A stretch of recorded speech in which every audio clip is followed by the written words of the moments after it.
Welcome back, everybody, to the Electronic Age. I'm your host, Adrian Saya, and on today's episode, we have a very special guest. We have Madison Park in the building. Hello, hello. Welcome. It's great to have you here. Happy to be here. Yeah, I'm very, very happy to see you. We met in Miami. Now, tons of parties, lots of connectivity. You know, we were talking about it earlier. Do you think that it all becomes a little bit too overbearing sometimes? Like you get into the night scene and you're like, oh, shit. Absolutely. I feel like self-reflection is definitely important in this sense. Like you go out, you definitely have to sleep, and usually you don't sleep when you go out to Miami until the next day. So self-reflection is definitely, especially as a DJ and being in the industry and constantly collaborating, I feel like you have to take time away and make parties like worthwhile. Like I don't ever go out unless I'm like, okay, I'm supporting friends or I have like a mission where I really want to see a DJ that I love. Because now it's like if I'm just going out, I don't know if I need to be just going out. I see what you mean. You want to save some in the tank. Yeah. Now, I didn't even get a chance to mention, you are a very popular DJ currently, right? Popping off in your DJ music career, but you also used to be a singer. Yes. Tell me about that. Like, where did music begin for you? I feel like music began with my father. I feel like when I was brought into this world, I always was like meant to do music. I actually started in pageantry, so No way. like competitions, swimsuit, gown, on stage question, like that is the bread and butter of where I like come from. So then I wanted to go into hip hop and be like an R&B artist, so like naturally strung away from the pageants, and then I moved forward into like my own artistry when I was about like maybe 15, 16, 17. I really wanted to be like her, Summer Walker, like those were the big inspirations to me. And my dad, he played instruments, so it was kind of just, I feel like, in my blood, and I always sang. So I always had a draw to the stage. I wasn't really fearful of stage fright. Okay. Public speaking, I love public speaking. So it's Amazing. something that, I don't know, I just followed because it felt right. I love that. Yeah. Now, what role do you think pageantry kind of played into being who you are on stage and being a DJ? Wow, I feel like it plays a big role because when I was younger, I was almost trained to be a certain way. Okay. And now being the young, independent woman that I am, because I know morally who I am, I can actually just be myself on stage. So when I was younger, I was trained to, okay, you want to win, you have to talk like this, respond like this, don't say You know, it wasn't necessarily like cut 20 pounds. No, I was young. I was 13. So it was like, okay, we walk like this, you know, with our heads high. Like, we don't turn too fast. We look at the judge. It was very, like, critical, pinpoint. And now that I've strung away from that and really embodied and became a DJ, it's like I can do whatever I want because it's me. And I put, like, my personality into my music, into my certain sets, the way that I prepare, like, that's me and like my personality. I love that. Yeah. That is very powerful. And I think that translates really well into being a DJ. So when it comes to, you know, singing, because you mentioned that you started off, your dad was a musician, so you picked up on it. When did you actually start singing? Ooh, so when I probably started to sound good, probably like 13, you know, 13, when your okay. voice starts to develop. But I feel like, you know, your voice doesn't start to develop or like it's finished developing, I think when you're like 25, 26 or something. Like so many artists go through like losing their voice, getting like, you know, they have nodes, they get surgery on their vocal cords. Like that is so relevant in singing. I forget the question. I'm so No, when did you start singing? When I started singing, yeah, probably like 13. I was classically trained because in pageantry, you had to almost do Broadway to like be, you know, you can't go out there like Shakira, like shaking it. No.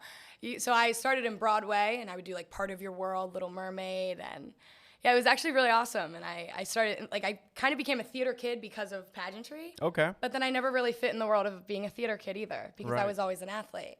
Oh, shit. Okay. So what kind of athlete were you? I played college lacrosse, or I played field hockey in high school. I played soccer as a kid growing up, and then I actually got offered to play college lacrosse. So then I played college lacrosse freshman and sophomore year at Lynn University. That is powerful. Now, how did Yeah. you transition from soccer into lacrosse all of a sudden? Well, that was just like young, and I feel like my parents wanted me to, you know, endure in everything. Like when kids are so young, they have so much energy, and it's like, okay, I'm gonna drop you off. I'll pick you up in 2 hours. Like, run your ass off. You get a good night's sleep. But I feel like because since I played field hockey, that actually was like, okay, all the people that played field hockey ended up playing lacrosse. So then I picked up a lacrosse stick, and I was like, all right, this is cool. It makes sense. And then I got offered by a coach to be a walk-on at Lynn, and then I kind of like turned my life around and was like, wow, I have something to work towards. And I had no idea about DJing, no idea about house music, no idea about techno music. I didn't know anything about that. Wow. It was like, go to college, do good, you're an athlete, like that's really cool, because only 5% of people go into athletics into college. Right. I was like, okay, this is awesome. Like I'm in that 5%. You're in that 5% fully. Amazing. Yeah. So it sounded like your structure was very much going to be traditional, right? Like sports, college, job. Job, right? absolutely. So, yep. So at what point did you realize this isn't for me entirely? Like I actually want to do something a little different. When I was younger, I actually think I always knew that. Okay. And I think my family always knew that. My family has witnessed me kind of have anxiety like all my life of like, I'm not doing enough. I need to be there. Like sports always was good because it was like, I had struggled making friends with girlfriends. So sports always helped me be collaboration naturally, like playing something, being in good shape. But I think my family always knew I wanted more, and I was gonna go out and find it, no matter if they supported me or not.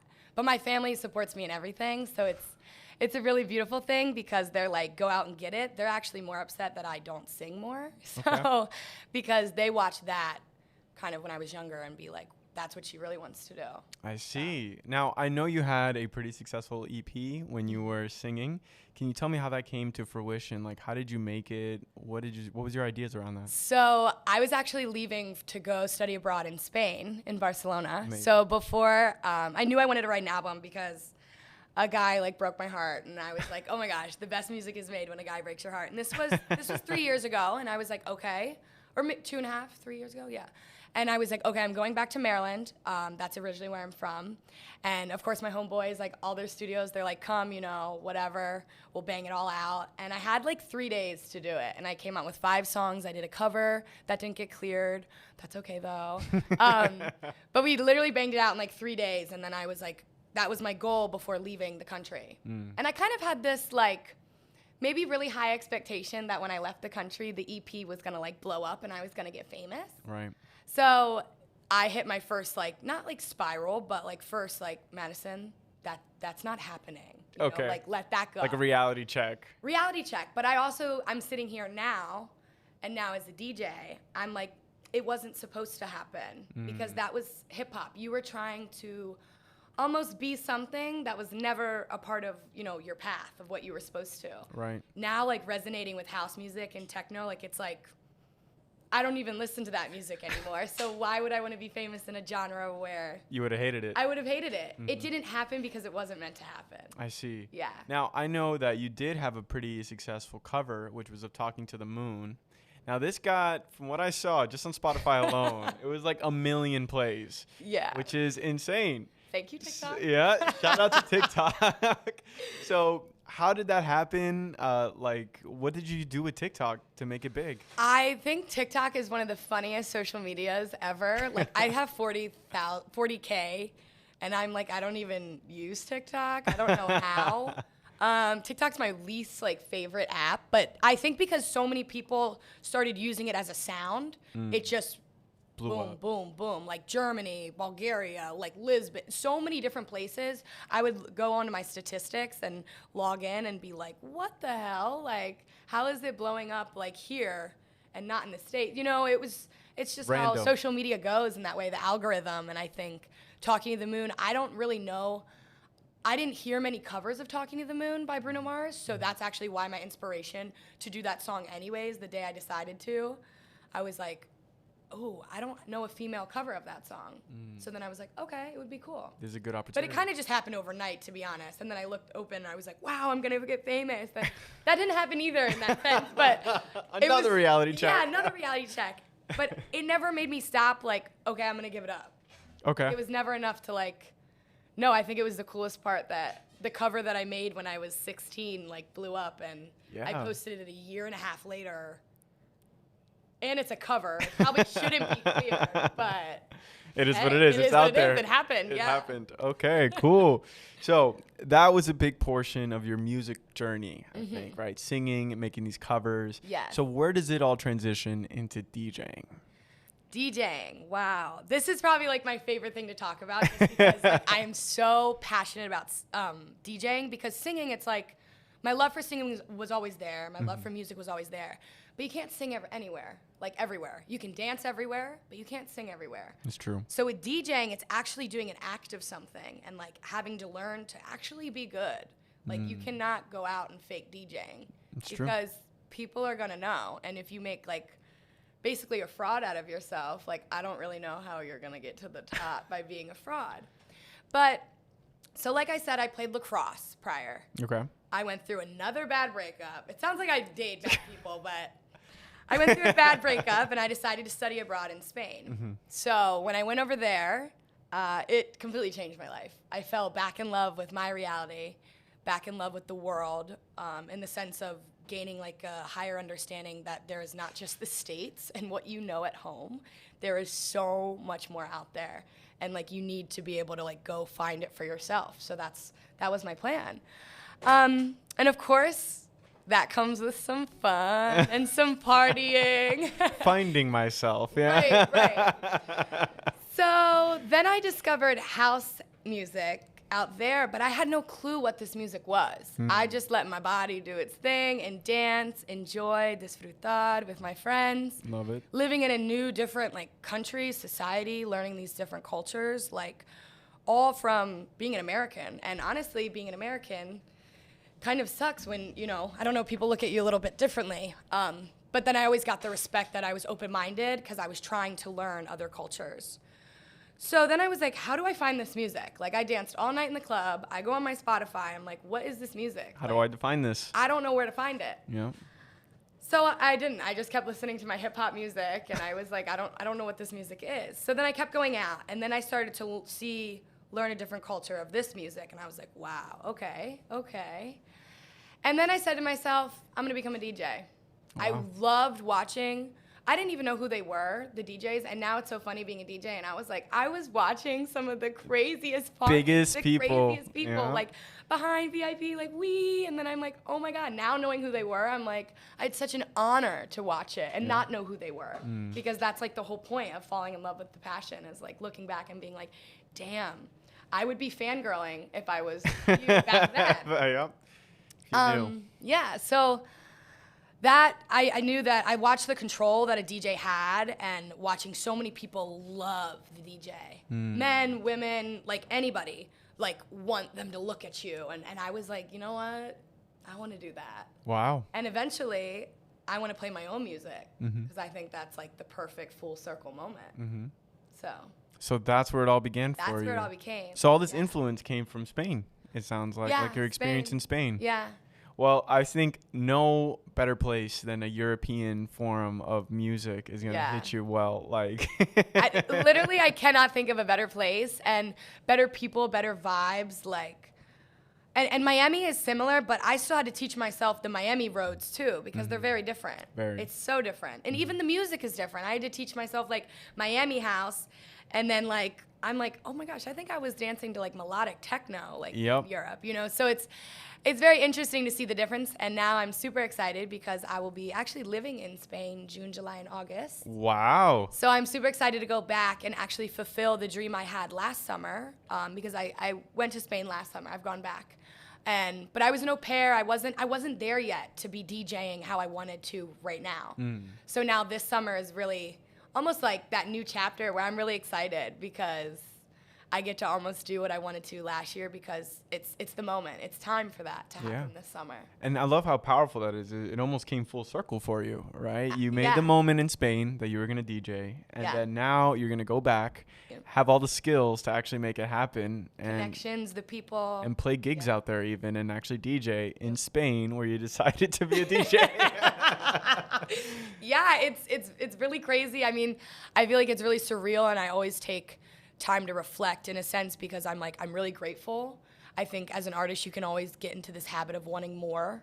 At least for me, I want more gigs. I want, money especially. I want more money. I want But really, like, take a step back. Wow, Madison, be proud. Like, you haven't even hit 1 year anniversary of being a DJ. Yep. Like, and that's why, I don't know, I feel proud, but I feel the gratitude that I always need to reflect. Phenomenal. Now, how do you feel picking up DJing was for you? Was it difficult to actually get into, like, okay, this is how you mix, this is how you master it all together? Yeah. So it's interesting. Shout out Wired Sound Academy. I actually went to school for DJing. No way. But before I did that, my board sat in my room for about 3 months and collected dust. Okay. Yeah, no. I don't think I was in the time in my life to have the motivation to go on YouTube and, like, kind of find out by myself. I didn't have enough, like, attention span either to do that. So I spent literally all my savings at that time and was like, my grandfather gave me a newspaper Okay. of the school in Fort Lauderdale, and when he came down to visit, he was like, Maddie, look at this school I found for DJing. Knowing that they bought me a board, the Amazon, like, $250 board, like the beginner board, Yep. for Christmas. I haven't used it, and he was like, here's a school, like, you should check it out. And I spent all the money I had, and I did a 1 month, intense program for it. It taught me everything I needed to know. Wow. But I like to emphasize that didn't make me Who you are. who I am. Right. Yeah. It wasn't like, you're not going to go to this school and get gigs and no, you have to still work super hard. They can set you up for all the resources to fly, but you have to, like, spread and clean your wings in order to do so. Love that. Yeah. So let's talk a little bit more about that. So you mentioned you got the technical techniques, right? Mm-hmm. You got, like, all right, I can do this with the board. I know how to mix now. I can make things happen with music. Mm-hmm. How then can you translate it into the scene and get gigs? Like, where was that transition for you? I think just, like, me having marketing skills and knowing how to talk to people, I knew that I really wanted to play places. And I think naturally a part of my journey, people almost found me. Like, the right people found me while I was just, like, kind of, like, on a high of DJing, like, oh my God, I'm doing it, like, getting a gig, and then not realizing that maybe some people in that audience wanted me for a specific party, or were like, whoa, who's this girl? There's not many young, like, female DJs, and especially in South Florida. I mean, it's rising now because I do believe that DJing is kind of becoming a facade and, like, something really cool to do, but you have to have the passion to do it first. 100%. Yeah. Without it, it's moot. You're Yeah. not going anywhere. Yeah. Yeah. It's not genuine in the sense. And I saw you had a lot of mixes up on SoundCloud, right? Mm-hmm. And I actually listened to them, and I love the difference in sound that it's been over time. Yes. Right? So I noticed that you had them on Heaven on Earth, right? Mm-hmm. The mixes. And In the Soul, I believe, was the other one? Or Yeah, Heaven on Earth. So it's, like, kind of my slogan of, like, my brand, where you don't have to die in order to become who you want to be. Oh, wow. I think if you live your own life, you can achieve your own heaven on earth. Mm-hmm. And that's kind of, like, my slogan. It also is, like, ho, so it's, like, a play on words, like the acronym. But yeah, basically, if you believe in your omens and passions and follow through, you can be happy, truly. I see. Yeah. And when it comes to this song selection, how do you feel like your artistry has developed over time? I really have to thank, like, the people that I've met along the way, the parties I've gone to, the DJs that I've, like, met, even famous DJs that have been successful that just, like, tell their input.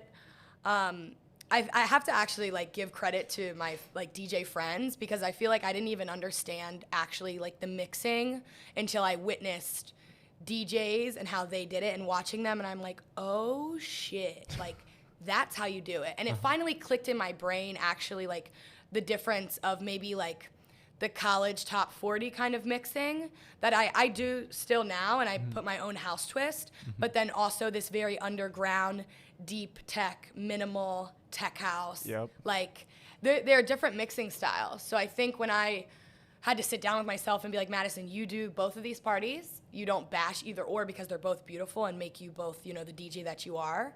And I always take pride in that, because a lot of people kind of look at the college side that I do and are like, What are you ew. doing? Yeah. And I'm like, well, no, it's awesome. There's not a blonde young DJ doing it. So I'd rather do it and do a great job, incorporate it, make it all house. I'm still repping what I truly love.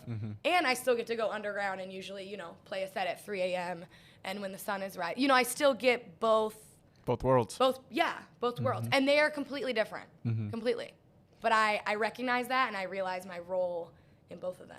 That's very powerful, because a lot of people would argue that niching down is the only way, right? Like, So many being people one or tell the me other. that. Yeah. Yes. And I love that you found this mix, this infusion of both, and be like, no, I can exist in both because of who you are as a person, right? And I went through the phase of feeling like I had to pick. Like it was in the beginning where I would slowly get gigs, and the person maybe booking me a friend or not a new friend saying, okay, what is it that you're playing? And I remember being like, I don't know, like disco, tech house, and they would, disco, like, and some people's faces, then I'm like, oh, maybe that wasn't the right answer. But now people don't really ask me that, because it's like I feel like I can do a little bit of everything, or it's just house. I'm gonna give you Mad Park. Like, I don't have to be this one specific thing in order to like fit the needs of what you want. Like, I'm gonna put on a show, and you're gonna like the show or not like the show. Now, I mean, I like you just lay it on the table, show, yeah. Now, if there are any girls listening to this who want to get into the scene, as you mentioned, there's not enough female DJs. Is this slowly turning? But what would you recommend they do to get their chops and get involved? I feel like really embody being a woman, and not necessarily use it to your advantage, but be very careful of sexualizing yourself. Why is that? I think because men can be awful, and this is a male-dominated industry. And when you start to almost sexualize yourself, you're viewed as an object. And I think women already face that naturally, DJing or not. So with DJing, if you crack down on your skills, you look up to certain DJs, you know that you're good at what you do, you will never allow someone to tell you otherwise. I see. So I think when I embodied that, like my price, what I play, who I am, if that doesn't work for you, I don't want to work for you anyways. I see. So. Now, I think what you mentioned there is really important, because I think nowadays the sexualization of female DJs is becoming a very prominent thing. Honestly, the rise of OnlyFans and all that, it's almost encouraged to sexualize yourself. Yes. And I think, but you can be very careful in the sense of still like being comfortable in your body. But I see female DJs, and I watch them, and I watch what they do sometimes, or just even how like their persona, and everybody's got their thing. If it works for you, it works for you.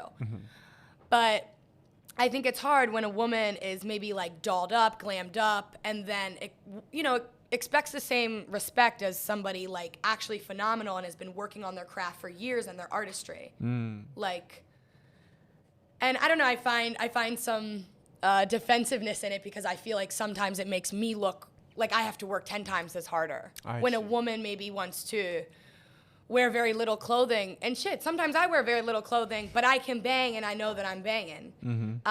But when you're doing it first for the little clothing and not actually the craft, and then you expect the same respect, it makes it hard for me to respect you. Right. Because I started with the craft, the passion, and I believe if everyone's beautiful in their own way and how they express that, but I think that sometimes it can backfire depending on how you put yourself out there. Definitely. It's the image that sticks, the perception that people will have going forward. And social media sucks in that way. Like, I am good at social media, but if I was not good at social media, what would I do? I don't know. I wish I lived in the era where it was like the 80s, and I was like putting my flyer on poles and praying to God that people still show up. And I still pray that people show up. So it's like, I don't know, but I think, you kind of have to be good at influencing to get people to follow you or be motivational. And most of the times when I'm motivational, I'm actually doing it, I think, more for myself too, right, rather than others. And, on good and bad days, I'm doing it for others too. So let's talk about that really promotional piece there. Like you mentioned being good at social media. What do you feel was your secret there for actually getting more people to start following you, seeing your energy that you're bringing onto the stage, things like that? I feel like growing up, I've always been like crazy and like kind of like a crack in that way, like it's super nutty. And now just growing up, I've learned to like tame that side of me, but also still like let it out. And that's why DJing's so fun, because I still am like my crazy Madison self. But I feel like I'm good at social media in a sense, because all my life people have told me not to be. actually. Okay. You know, when are you gonna let the social media go, the Instagram? When are you gonna stop posting bikini photos? You have to eventually get a real job. I've been told this all my life, this box that I need to stay in. Why is it that I post a bikini photo and I will not get hired in 10 years? What are you talking about? What year is it? You know, like, so I feel like I was almost forced to be good at it because I was, and people told me to stop. I see. So Like, just give you more motivation to keep going. Yeah. And I think that's for anybody. When someone tells you to stop, it almost makes you to keep going. I see. You know? And when it comes to gigs and making all of this, you know, it can be a lot, like planning, organizing. Do you work with a manager currently? Me, myself, and I. All right. So a lot of people out there are in the me, myself, and I category. Yeah. Someone told me the best advice. A friend, Bastion Bucks, very successful DJ from Spain. And he told me, Madison, don't worry, a manager will find you when it's ready. And actually, I really like that advice because I now never worry about that. And I'm super OCD, so I actually like opening my calendar. I have a calendar. Like, people will text me and be like, are you free? And I'm like, I got to get my calendar. It's my bag right now. Like, and I'm like, oh, okay. I like doing it because I can do it. I feel like I will hit a point where I'm like, I can't do this anymore. I really need help. But I'm not there yet. Okay. So, yeah. All right. So you're just managing everything through your calendar, being more through my organized. calendar, yeah. Someone told me very early on, an older DJ friend of mine, Geo Black, he told me, this is your rate, never, go lower, only higher. And I feel like that helped me because I was like, okay, true. I'm never going to allow someone to tell me lower. And there's been clubs where they've given me issues paying me, or I don't know. I think that's the cool part about DJing, because you naturally go through that. Like, people warn you, and then you go through it, and you're like, damn, I'm in this situation. It's facts. But it's how I handle it and how I move on that really brings you out of it. Like I said, I will not work for somebody if they do not believe in me and what I can bring to the table. So if you're going to fight with me on my self-worth, I don't want to work for you anyways. So let's talk about that. How did you end up determining your price as a DJ? Someone told me. Someone was someone saw me perform and was like, it was the first time I actually played on CDJs. I showed up to my gig. My little board, the RCAs were off and wouldn't, it was scratchy really bad. Wow. So I had to play on the big boy, the CDJs. And I was nervous because I didn't learn this in DJ school. I just learned to learn on the little ones. So they gave me 10 minutes to practice. This was actually at La Playa, Fort Lauderdale, and they gave me 10 minutes before they plugged it into the speakers, and I said, okay. I got the hang of it naturally, and I feel like, naturally if something comes to you, it's meant for you. So, and I had a field day because I was like, yay, I got it. I was using loops. It was a whole thing. So it stuck with you. You already knew what was going in. Yeah, and then naturally I think practice, not necessarily practice makes perfect because no one's perfect, but practice is everything. And of course. But it really wasn't until I saw other DJs that have been doing it for a while where I was like, whoa, it just clicked for me. I see. I feel like some of my shows in the very beginning, I didn't even know how to DJ because I was stuck on this one kind of way to DJ. And then watching other people, I was like, whoa, okay, you can play it both songs at the same time and do so, it naturally just everything kind of comes together and it clicks for you. And then when it's like when someone tells you something that you should already know and makes complete sense. Yeah. DJing is all about that. I see. Yeah. Now, when it comes to technique and different DJ styles, everyone has their own little flavor, right? What's one of your favorite things to do on the decks? Ooh, I love the helix. Yeah. I'm a fan of the helix, yes. In certain build-ups and going up, going down. That's one thing I love doing. I like doing echo or reverb and the filters and then the bass drops. Sometimes I like cutting out the bass and pulling it up 4 or 8 bars later. I think it's all muscle memory, but it feels so good and satisfying when you do kind of learn techniques and your own kind of thing. Mm-hmm. And it's also beautiful because it's your ears. So it's like if something doesn't sound good, you're going to hear it. And you're going to be like, I'm not doing that again. But if it sounds good, you're like, ooh, that's so satifying. And then when you do it, and then you do it in a loud crowd. And some people will go out and they're like, oh, I love that sound. Can you do that? And I'm And I don't know, it's really cool. It's like the fans love it and the people dancing, they even like certain like sounds, and then you can watch them and how they react and be like, okay, I'm gonna do that again. Feel the crowd. Yeah. See where it's at. You always have to feel the crowd. I go to some parties and I watch the DJ be so in their own head high of DJing where they're not realizing the people don't like their music, or they're not, maybe they pre-planned their set, so they had this expectation for this kind of music so up here, but the people aren't liking it. So what are you going to do? You got to switch it up. You got to switch it up. Now, what's been one of your favorite moments performing? I love this question. One of my favorite moments was probably at Treehouse. Okay. New Year's Eve, or like into New Year's, because technically I played, I think, at maybe like 3:45, 4 in the morning. Okay. It was really awesome because I was with 2 of my girlfriends. The place was a madhouse. The fire marshal was outside. No one was let in. It's New Year's. Like, people are going absolutely bonkers. Yep. Like, and my set kind of got like, just some things happened, miscommunication happened, but I really wanted to play. So it was like everything worked out in the end. They gave me the closing set. I was like, fire, that's amazing. Like, I can't wait. Especially on New Year's. On New Year's, like nuts. And then I got to play, and just some things happened socially where I was like, damn, I felt like things were getting thrown at me where I'm like, all right, depending on how I react is how this is gonna go. If I react bad, my night's gonna go bad. If I react good to maybe these bad things being thrown at me, I know that there's gonna, in the end, something's really gonna work out.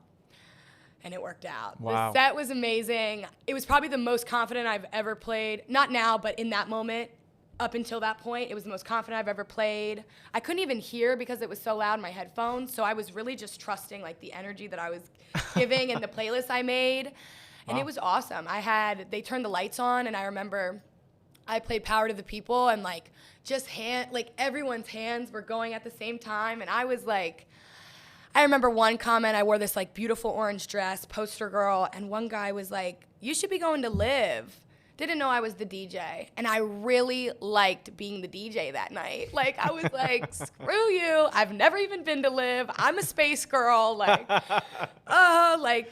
so that's another thing, is like being misjudged, and I think social media naturally comes with that being, just social media. The misconception of, who you are and what you are, even just what you wear, like, I'm like, no, I'm the DJ. So how do you combat that with yourself, really? Because I think that really plays a big mental role when coming into a new venue, coming to negotiations, because it can almost come across as a predisposition to, what people view you as. How do you fight that? I feel like I've been fighting it all my life, where now it's not, I don't feel like it's a fight. It's more like funny, because I'm like, that's you. That's how your parents raised you to judge a book by its cover, or by a cover. So it's like, especially if you're this old, even though I'm 21, if someone 25, even 35 wants to say something to me, it's like, well, you're judging a book by its cover, so I can just call you out on that, and you're going to feel stupid.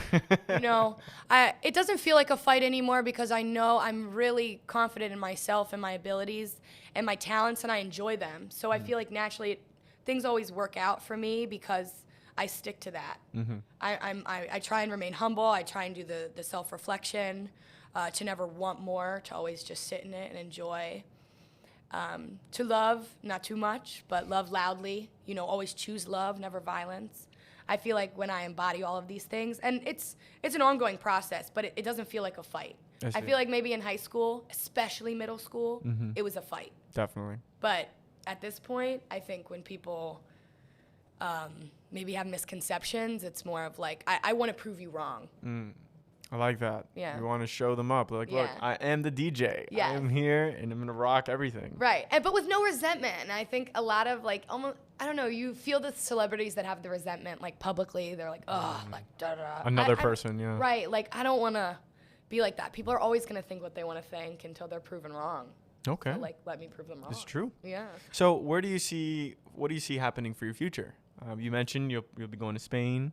Do you see yourself in Miami for a long time? I see myself after Spain, especially like continuing to DJ, continuing to be happy, to nurture myself along the way.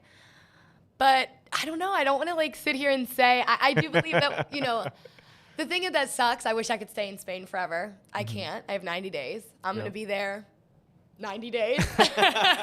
Really drawing out that visa. Right, Okay. right.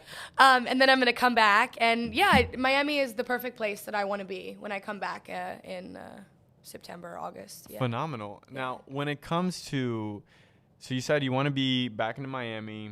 You want to keep performing here. Is there a venue that you feel is going to be your top one? Like if you get booked there, you're like, yeah, this is a cusp moment here for me. This is a big one.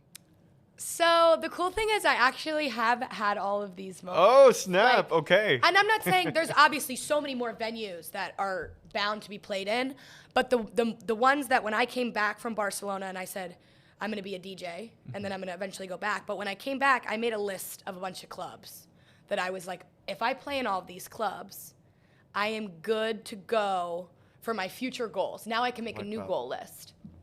And when I came back and became a DJ, I remember the Trip and when I got offered to play at the Trip. And that was a really big check off that box, off that name.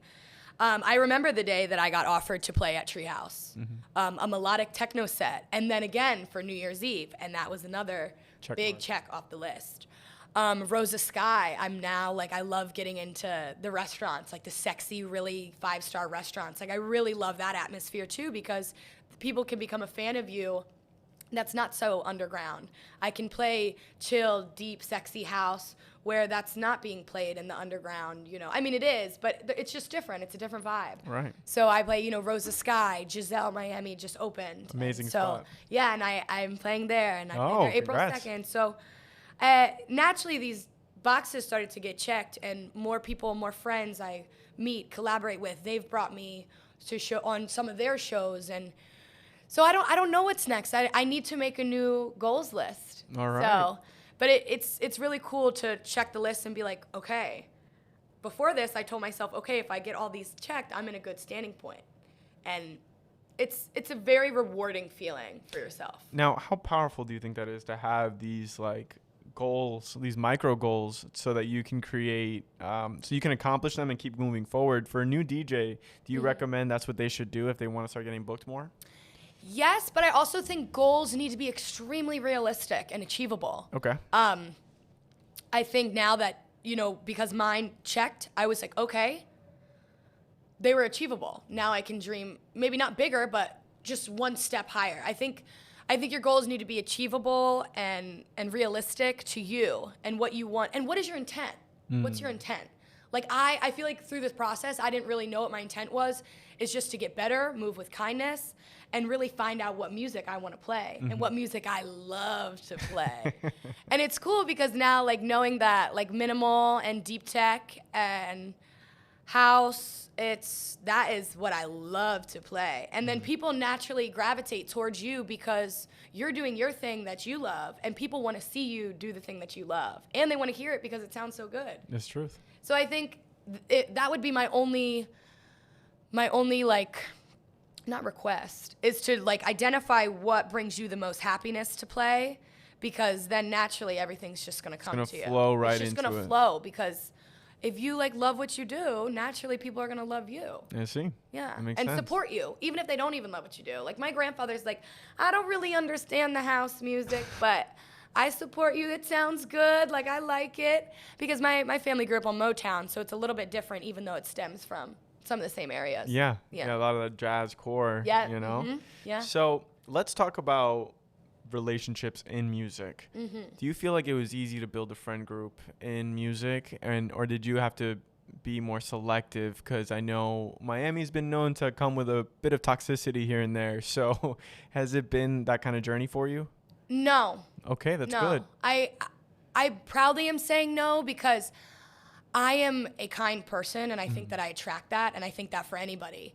Naturally, some people, the kind people, kind of get the shit end of the stick sometimes, but then it's how you move after that. There has been some people that come into my life, and they are meant maybe for one thing, and I think that they're meant for many, and they were only meant for one thing, and then the universe kicks them out, you know?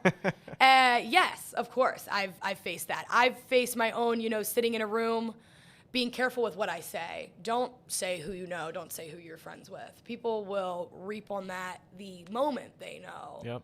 I think people are always chasing clout. For me, this process is not rushed because, like I said, I'm good at social media. I like it. It comes back in waves. You know? I see. There is toxic and evil people out there, but I think as long as you are aware of it, it doesn't ever bring you down. Okay. I think sometimes people can try and sabotage you. They can try and slander you. But I think, whatever's meant for you is going to be meant for you. And I think, I don't know. I don't know what people say about me behind closed doors, but from the natural feedback that I get, I would say that it's good.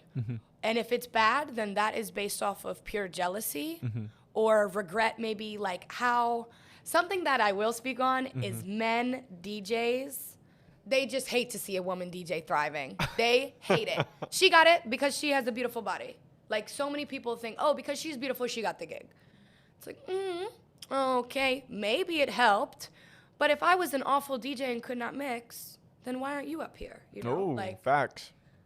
It's everything. It's about being the whole package. And pageantry taught me that, about being the whole package, like being able to public speak, being able to present yourself well and how you want to be presented. I want respect. So, of course, I'm not going to sexualize myself. I'm still sexy. I'm still going to, post the bikini photo.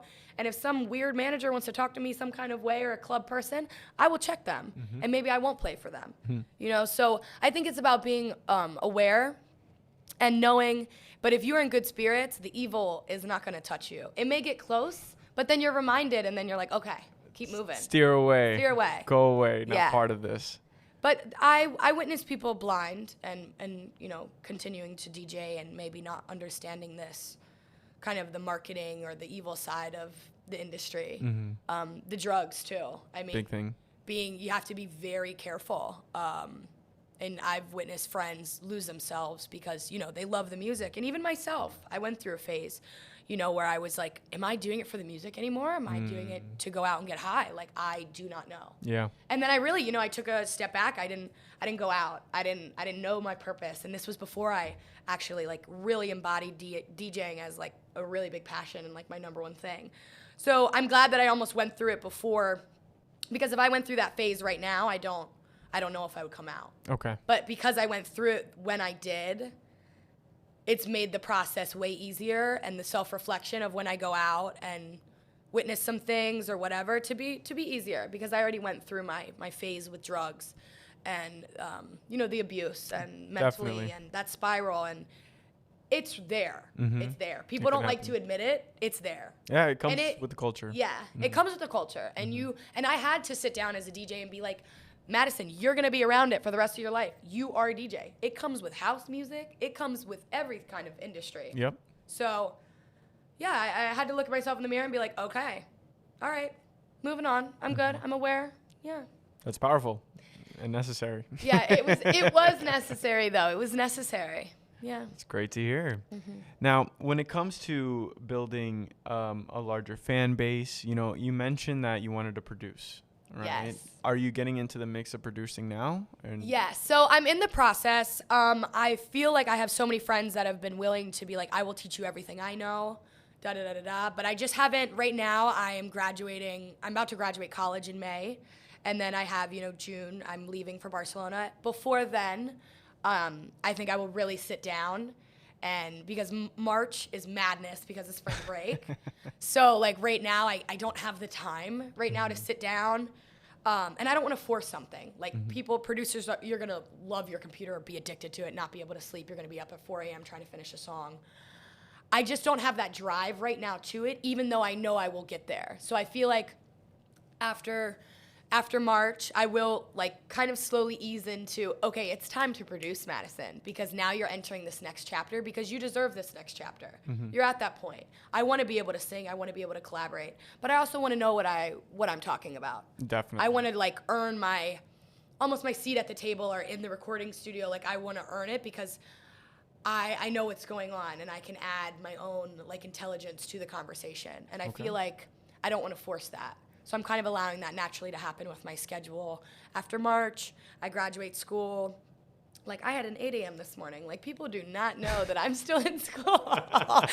So, yeah, I think after it will just naturally happen. Because I'm kind of itching to sing.